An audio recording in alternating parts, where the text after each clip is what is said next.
Good afternoon, ladies and gentlemen. Welcome back to the Shadow and Sun Show, and welcome to part one of my little Dark Sun series. After having read a bunch of it over the past couple of days, mind you, I had to do some strange things to be able to read it. I did actually purchase a new copy, a reprinted copy of the original game box set, but in a hardcover version that I'm going to show off as soon as it gets here. But I was able to read about the first 50 pages of it. Don't ask where. Yo ho, you get it. Because the little versions that we showed off last week, just I do not have the magnification required to be able to read that with any sort of comfort level and enjoyment factor. But what I did read, I've got some thoughts on that. Right off the bat, if you guys don't know, Dark Sun was a second edition TSR box set, world set, about a world called Athos that has, because of basically magic users and things like that, have depleted the world of most of its moisture and all the other good things in life, like trees and forests. I mean, there's tiny little pockets of vegetation here and there. It's a godless, brutal world, ripe for adventure. If playing the TSR universe's most difficult, complicated, and deadly world imaginable, metal has become a scarcity, which, to be honest, does not make any sense. Folks are more likely to own things made out of bone and leather. I think they're just trying to excuse the art style because it literally makes no sense. If there were no longer large forests and things like that, and the world is barren and dry, it would actually make it a lot easier to mine for metal. However, they went with this route. There, it's kind of like Dune on steroids, a little bit of Tatooine thrown in there, and obviously a whole lot of the Barsoomian Mars feel to it. Now, because of its extreme difficulty, they allow player characters to start off at third level. In the old TSR world, that should give you an indicator of just how brutal the world is. There were a whole lot of things I liked about it, that being the difficulty and the challenge, and the idea of a whole new world, vastly different from every other European Middle Ages kind of world. Even the Oriental Adventures book was less deadly than the world of Athos. But there are a lot of things about it I don't like. The idea that the magic users have destroyed the world by indiscriminate magic use is kind of, it goes with the world setting. But I don't want to see that be a common theme where suddenly it's like converting to electric cars. The whole planet thinks they need to do it to save the environment.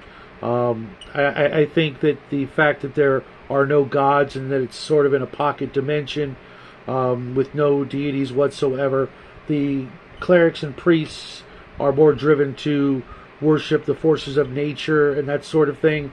That to me would eventually just, the way the deity system works, would turn them into gods at some point, and then they would, through the absorption of the mana from their followers and the back and forth with that process, would just, re-terraform the planet back into places that have water and trees and oceans and things like that. So they didn't kind of think it through. They're just, really stuck in their idea of this is just going to be brutal. We're going to make it always brutal, and these are the ways we're going to make it brutal.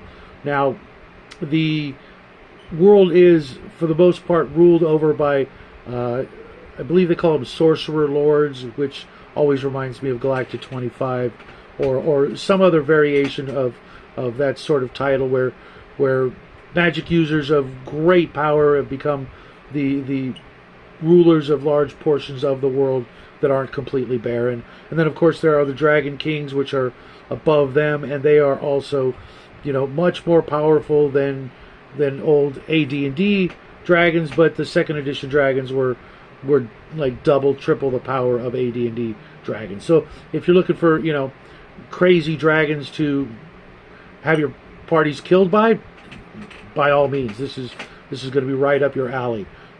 I know I'm sounding a little negative, but there are a lot of things I do like about it. The overall feel, the grittiness of it, while not always up my alley, if this is what you're looking for, then I would definitely recommend it. If you want a world where the players really have to try harder to be the heroes, this is going to be the game for you. If you want a world where there is no goodness, except in microscopic little locations throughout the world, and you want to run evil parties, this is going to be a great setting to do that. I personally like a mix of in between without the contrast. There's nothing but despair and a pointless scenario. I understand a lot of people are going to want to go at it for the challenge, for the difficulty. That should already come part and parcel with every role-playing game. If you're used to games being too much of a cakewalk, that's probably the fault of your friendly neighborhood dungeon master, and tell them to, hey, turn up the challenge level a little bit, because without the chance of death and worse, there really is no challenge. It's just a walk in the park and just an exercise in your particular power fantasy, which I'm not a big fan of. I've been there, done that, and for the rest of my gaming career, I'm not really looking for that unless I'm running in a superhero game, and even then I expect some challenge. I expect some difficulty. I expect some hard knocks all along the way, punctuated by moments of reward and victory and that sort of thing. Not just you're always succeeding, and every encounter ends up with the monsters laid out on the floor with you standing over them, we won kind of thing. That gets old after a while. There needs to be that give and take, that back and forth. You shouldn't just be walking through every encounter just knowing that you can just mop the floor with everything.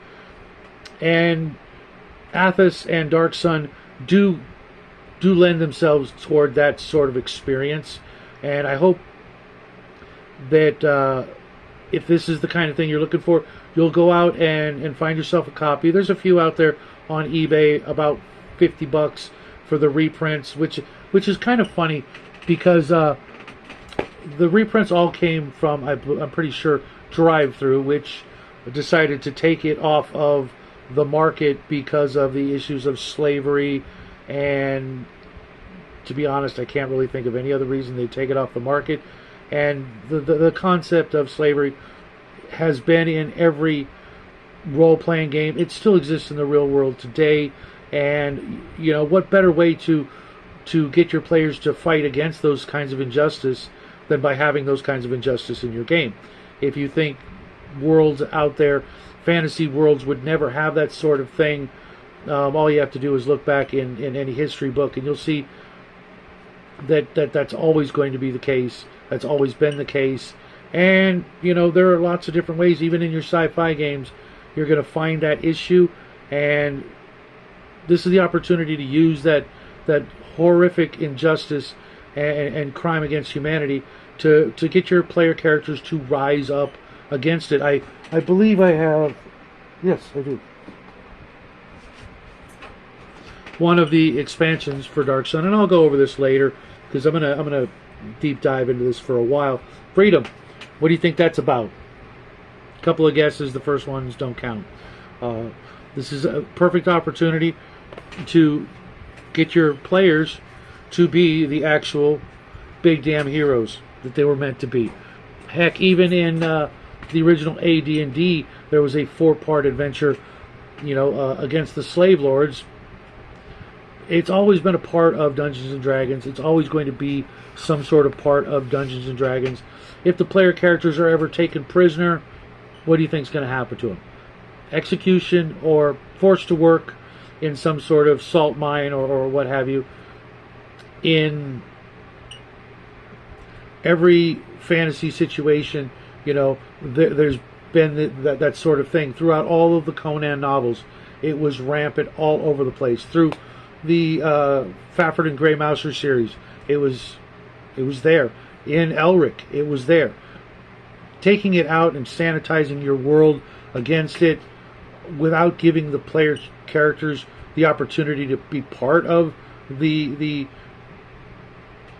freeing of those people and bringing justice to the bad guys and ending that horrible custom is a great hook for a great long-term campaign. There are so many ins and outs that you could use with that sort of idea in mind for your campaign.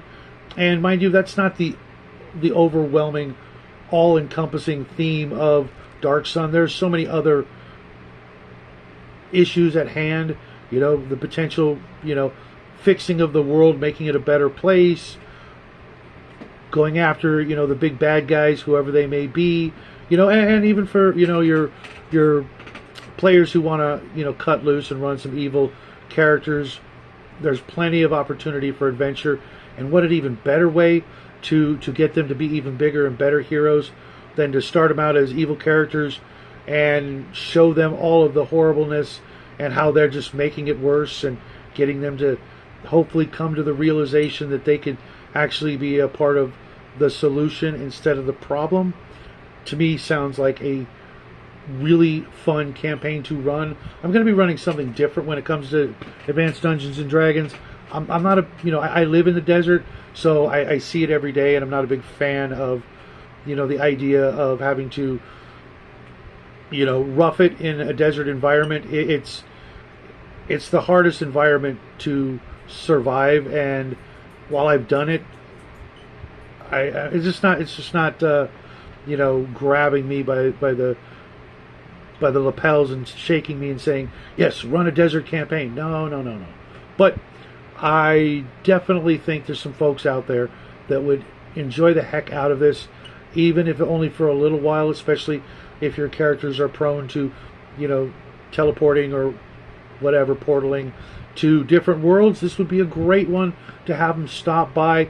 It reminds me a lot of some other campaign worlds that are out there, even though I'm not sure if it came out before or after. Wormwood from Palladium was a very similar mindset world where everything is just nasty and out to get you, but then turn it up again to 11, and every single step is an opportunity to die some horrific, blood-curdling death.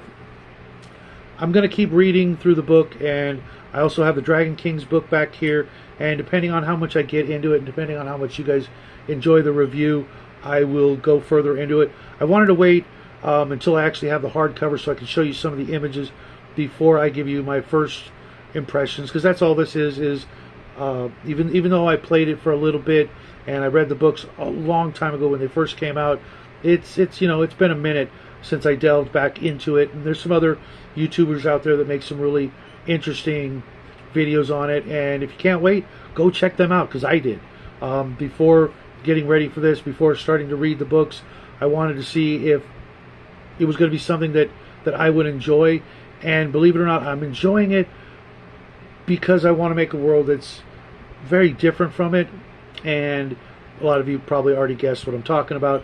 For those of you who are going to be in the game, take note, because I want to do something different, and what better way to borrow than to dive deep into something that's almost its polar opposite, to get the ideas of where to make the contrast, because I'm not going to make it sunshine, rainbows, and sprinkles.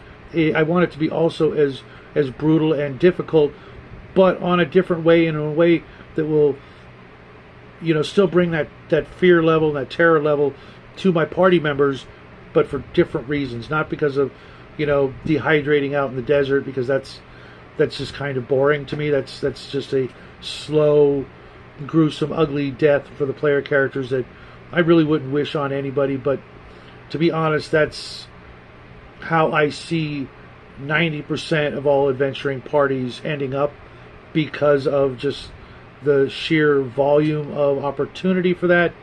But for those special few people who do take it upon themselves to go and explore the world of Darksun, let me know what your experiences were, how you survived, how you died, what your overall thoughts were, because I'm going to, you know, continue on this series. Next time you see me talking about Darksun, I will be talking about the races and the character classes, and the things I like and don't like, the things I'm going to borrow for my upcoming campaign, because there's a lot of interesting takes on things that really make Darksun one of the most unique old school TSR additions to their vast catalog of adventure ideas and books and modules and the whole thing. And this had a ton of stuff to go with it. I think probably the only TSR world that had anything to surpass it would have been Ravenloft. And, you know, Halloween's coming up, so I'm probably going to dive into that nearing the end of this little journey. So, like I said, let me know your thoughts and ideas and comments in the, you know, insult section below. I will see you guys real soon over on Gatekeepers tomorrow night. And until then, folks, happy trails.